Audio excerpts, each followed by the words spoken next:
chọn thằng buồn ơi cả lo chọn đâu tận nộp ra mà để một lốp bón mà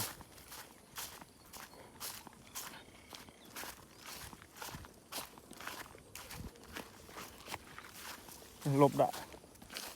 cái này mùi nè bạn nào muốn tao đưa ăn sâu nghe tự lọ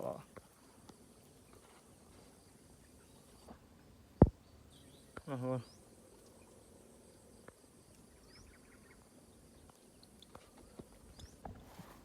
bắt trâu thì ăn không tao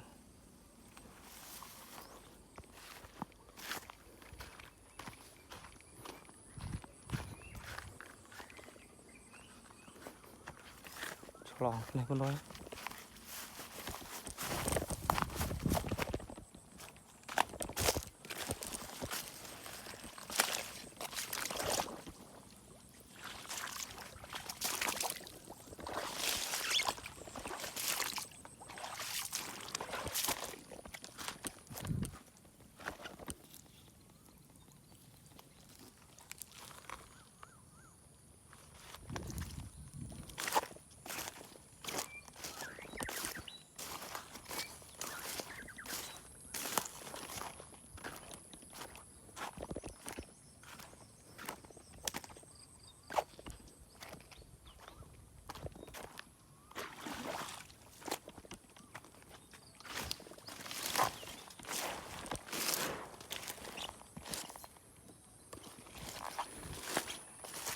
này lốp rồi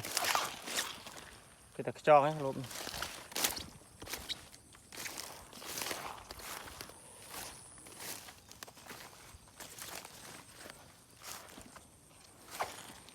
Này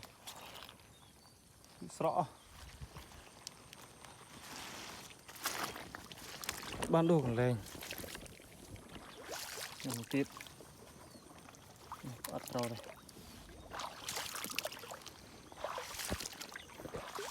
tiếp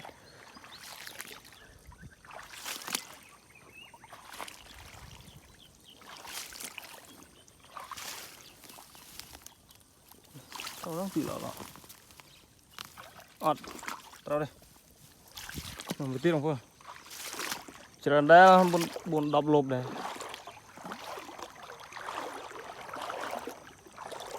đây 10 tiền này ya này lọ lọ vừa bằng phần nào thế này đỏ mờ mà cột tụi mồi con cá đây con mình tụi chặt con đói đó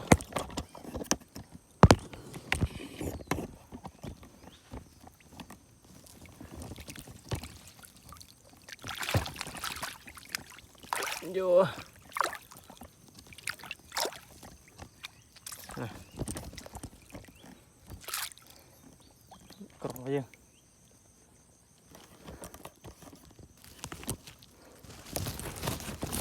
lệ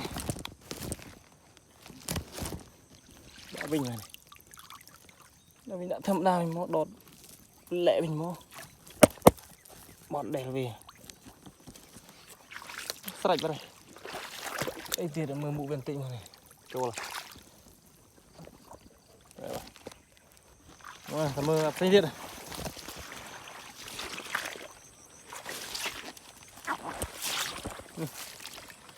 tự sợ mà đồ lên chưa đồ lên Thiết ăn sẽ ắt trâu này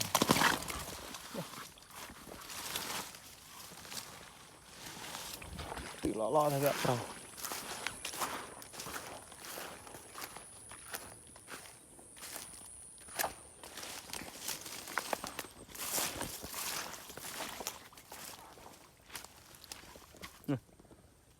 mình sẽ đục cùng po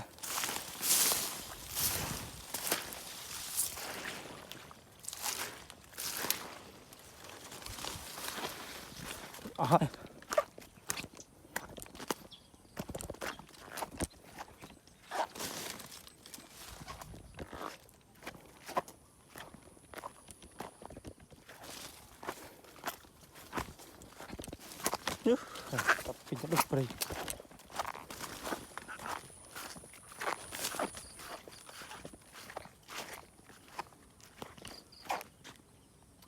là lo nè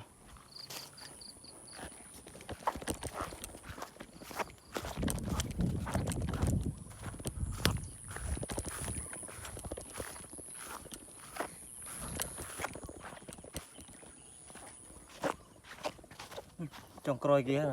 bèn liền bắn mũi thôi mà ok